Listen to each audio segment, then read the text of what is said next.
Welcome to episode 20 of my One Life reviews, and this time we're looking at Elite's 1985 officially licensed Grand National game. Featuring all the horses from the 1985 race, it's a fairly simple game, but that doesn't mean that it's easy. You start by placing a bet, if you wish,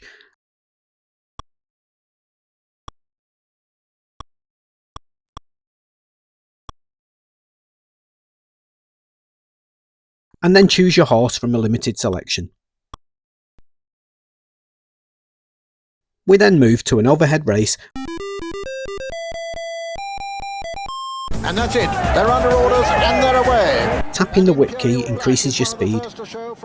Left and right allows you to move out of the way of other horses, as barging will certainly reduce your speed. And finally, you have a jump button to negotiate the fences. Time it right, with enough speed, and you'll clear the jump. If not, your horse will crumble to the ground and your race is over for another year. The only other complication is your energy meter on the right. If this depletes fully, then you'll be forced to retire. There are plenty of stats showing your position, the leader, how many horses are still running, how many have fallen or retired, and the fence number you're approaching. You also get a map of the track that shows your current position, which can help you judge when the fences are getting close. But other than that, there isn't much to say.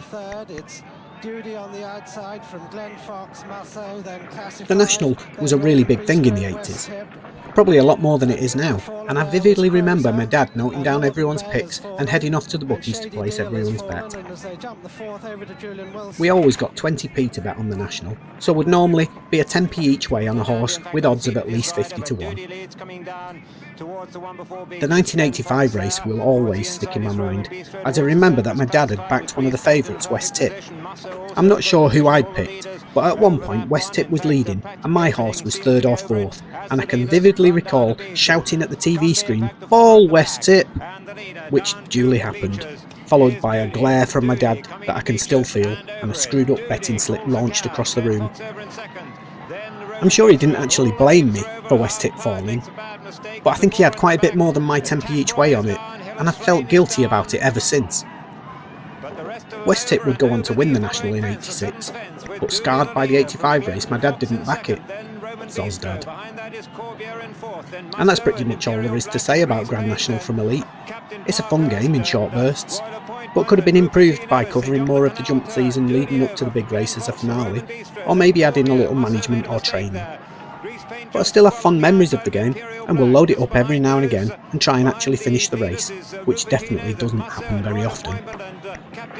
So all we can really do now is rejoin that iconic commentary from Julian Wilson and John Hamner and see if I can make it to the winner's enclosure.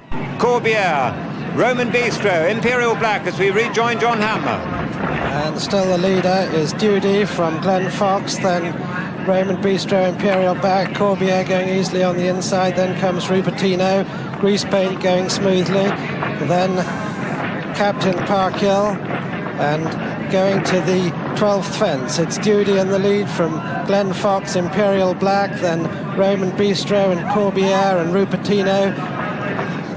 Just behind them comes Grease Paint, then Captain Parkhill, Scott Lane who made a mistake, Masso who made a mistake, then last suspect West Tip, 3/4 of the way down the field, but where he wants to be by the look of it as they go across the Melling Road with Duty in the lead from Glen Fox, Imperial Black, Rupertino, Corbière, then Raymond Bistro, Grease Paint, then Scott Lane, last suspect, and West Tip and Masso and Royal Appointment, and over to Peter O'Sullivan.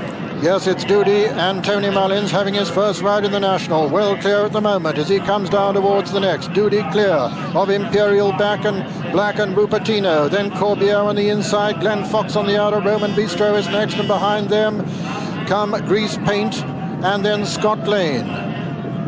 And behind Scott Lane is Royal Appointment as they come to jump this one.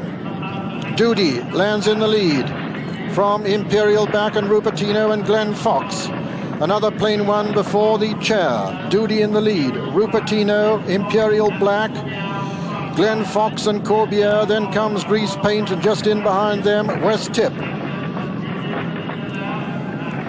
And now they're making towards the chair with Duty clear of Rupertino, Corbière, Imperial Black, West Tip. Behind West Tip is Glenn Fox close. Over the chair, Doody lands in the lead. And a very bad mistake there by Captain Parkhill. He's almost unseated his rider. He looks as though he's getting back, though, as Doody comes to the water in the lead by 4 lengths. Doody jumps it from Rupertino. West Tip jumps it third, Corbière 4. Then comes Last Suspect and Imperial Black and Glenn Fox, and then Grease Paint on the inside. All West Tip. West Tip makes a mistake and is down. West Tip is down.